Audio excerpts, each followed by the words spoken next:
Selamat datang. Kali ini kita akan coba bedah bareng-bareng materi yang Anda kirimkan. Ada sekumpulan infografis dan foto tentang sebuah program pemerintah di Indonesia. Namanya Program Makanan Bergizi Gratis atau disingkat MBG. Dari semua materi ini, mata saya langsung tertuju ke satu foto yang paling konkret. Sebuah nampan makanan. Kelihatannya sih sederhana, tapi mari kita lihat lebih dekat deh. Apa aja sih sebenarnya yang disajikan di piring ini? Tentu, foto nampan itu memang titik awal yang bagus banget. Sangat visual kan? Kita bisa lihat di situ ada nasi, terus ada potongan semangka merah yang kelihatannya seger, tumis sayuran hijau, tahu goreng, sama sepotong ayam. Lengkap ya? Iya, ini bukan sekedar roti atau biskuit, tapi porsi makan siang yang utuh, lengkap. Lengkap banget. Tapi yang bikin saya mikir, ini bukan sekedar program makan gratis biasa kan? Ada kata kuncinya di situ, yaitu bergizi. Nah, Pemilihan kata itu pasti ada maksudnya. Nggak mungkin kebetulan komposisi makanannya seperti ini. itu pengamatan yang jitu sekali. Kata bergizi itu sinyal utamanya. Itu seolah memberitahu kita kalau tujuan program ini lebih dalam dari, ya, sekedar mengisi perut. Oke, Ada standar nutrisi yang mau dicapai. Kalau kita lihat lagi nampaknya, semua elemen dasar gizi seimbang itu ada di sana. Ada karbohidrat dari nasi, vitamin dan serat dari sayur dan buah, terus proteinnya dari ayam dan tahu. Ini formula, bukan menu acak. sebuah formula ya. Dan sepertinya tujuan dari formula itu jadi terang benderang banget waktu kita lihat infografis kedua. Yang dari Badan Pangan Nasional itu, di situ ada slogan besar yang wah nggak bisa lebih jelas lagi. Slogan yang langsung ke intinya ya. Ya, Isinya, satu porsi MGB, satu langkah cegah stunting. Udah, selesai. Nggak ada keraguan lagi apa misi utama dari program ini. tepat. Ini bukan cuma program sosial buat ngatasin lapar sesaat, tapi ini adalah intervensi kesehatan masyarakat yang targetnya spesifik banget, yaitu stunting. Ini langsung mengubah cara kita mandang program ini secara keseluruhan sih. Betul sekali. Dan infografis itu nggak cuma berhenti di slogan loh. Di bawahnya, itu diurai dengan jelas apa aja bahan wajib dalam satu porsi MBG itu. Ini kayak resep yang harus diikuti sama semua penyedia makanan di program ini. Oke. Coba kita pecah satu persatu deh. Apa aja komponen wajibnya? Pertama, karbohidrat. Ini sumber energi utama. Jelas ya. Di foto tadi kita lihat ada nasi. Betul. Kedua, dan ini yang krusial, protein hewani dan nabati. Perhatikan, ada kata dan bukan atau. Artinya, idealnya harus ada keduanya. Oh, jadi harus kombinasi ya? Iya, protein hewani seperti ayam, ikan, atau telur itu penting buat bangun sel-sel tubuh. Sementara protein nabati kayak tahu dan tempe itu melengkapi. Menarik. Jadi kombinasinya yang dicari. Ini nunjukin pemikiran yang detail banget, apalagi? Berikutnya, sayur dan buah segar. Ini sumber vitamin, mineral, serat. Penting buat imunitas, buat pencernaan. Oke, terakhir sesuatu yang sering dianggap sepele tapi sebenarnya vital, air mineral bersih. Ini menunjukkan bahwa program ini peduli juga sama aspek hidrasi dan kebersihan. Karena kan makanan bergizi pun bakal sia-sia kalau anak-anak sakit karena minum air yang nggak bersih. Masuk akal. Jadi kalau kita sandingkan lagi ya foto nampan makanan tadi dengan daftar ini, semuanya cocok. Nasi buat karbohidrat, ayam dan tahu buat dua jenis protein, sayur hijau sama semangka buat sayur dan buah. Ini benar-benar implementasi dari panduan yang ada di infografisnya. Persis. Ini menunjukkan adanya standarisasi. Jadi program ini nggak menyerahkan menu pada selera catering lokal aja, tapi ngasih panduan gizi yang ketat. Ini pendekatan yang lebih ilmiah buat memastikan setiap anak dapat asupan yang dibutuhkan buat lawan stunting. Oke, jadi jelas ya, setiap piring ini dirancang dengan sangat teliti untuk melawan stunting. Tapi ini bikin saya mikir, eh, untuk bisa menyediakan makanan dengan standar seketat ini, buat satu anak aja udah butuh usaha. Sebenarnya berapa banyak sih anak yang nerima ini setiap hari? Seberapa besar skala operasinya? Nah, disitulah kita beralih dari level mikro, satu piring makanan, ke gambaran makro yang sesungguhnya. Infografis ketiga yang Anda berikan, dari kantor staf presiden, itu menjawab pertanyaan tadi. Oke, yang judulnya Rekap MBG per 26 Juni 2025. Angka pertama yang muncul itu beneran bikin saya berhenti sejenak. Penerima manfaat, 5.565.648 orang. hampir 5,6 juta. 5,6 juta. Dan foto anak-anak berseragam sekolah di infografis itu seolah negasin ya, kalau sebagian besar dari mereka ya pelajar. Coba kita jeda sebentar buat meresapi angka itu.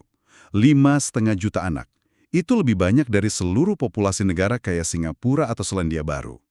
Setiap hari kerja, ada jutaan anak di berbagai penjuru negeri yang duduk buat makan siang yang dirancang untuk masa depan mereka.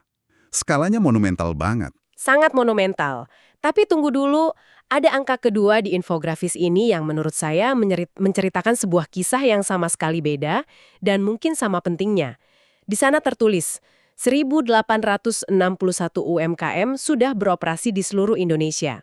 Ah ya? UMKM, jadi kita bicara soal warung-warung lokal, catering rumahan, usaha kecil. Awalnya saya bayangin program sebesar ini pasti dikelola sama beberapa perusahaan catering raksasa dari pusat. Tapi angka ini menunjukkan hal lain.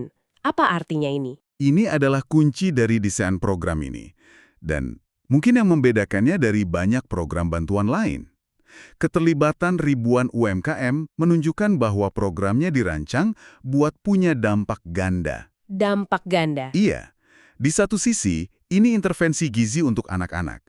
Di sisi lain, ini stimulus ekonomi yang disuntikan langsung ke akar rumput. Jadi, kalau saya coba bayangin ya, uang untuk program ini nggak berhenti di satu kontraktor besar di Jakarta, tapi langsung ngalir ke kantong ibu-ibu yang punya usaha catering di desa di Sulawesi misalnya. Tepat sekali. Atau ke petani sayur di pasar lokal di Sumatera yang bahan bakunya dibeli sama UMKM itu. Begitu ya cara kerjanya? Anda menggambarkannya dengan sempurna.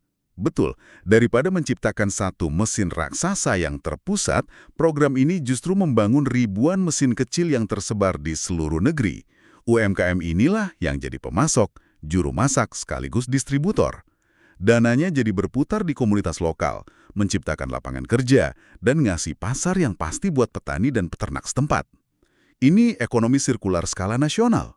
Ini menjelaskan slogan yang ada di bagian bawah infografis kantor staf presiden itu, kerja terlaksana, bangun masa depan sehat dan cerdas. Tadinya saya pikir ini cuma slogan biasa aja, tapi sekarang jadi masuk akal banget. Kerja terlaksana itu merujuk ke eksekusi program dan roda ekonomi yang berputar karena UMKM. Betul, dan masa depan sehat dan cerdas adalah investasi jangka panjangnya. Melalui perbaikan gizi anak-anak, kedua pilar ini saling menopang. Anak-anak yang lebih sehat bisa belajar lebih baik. Oke.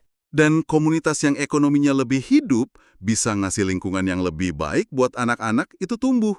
Ini siklus positif. Jujur, saya nggak nyangka pembahasannya bakal sampai ke sini.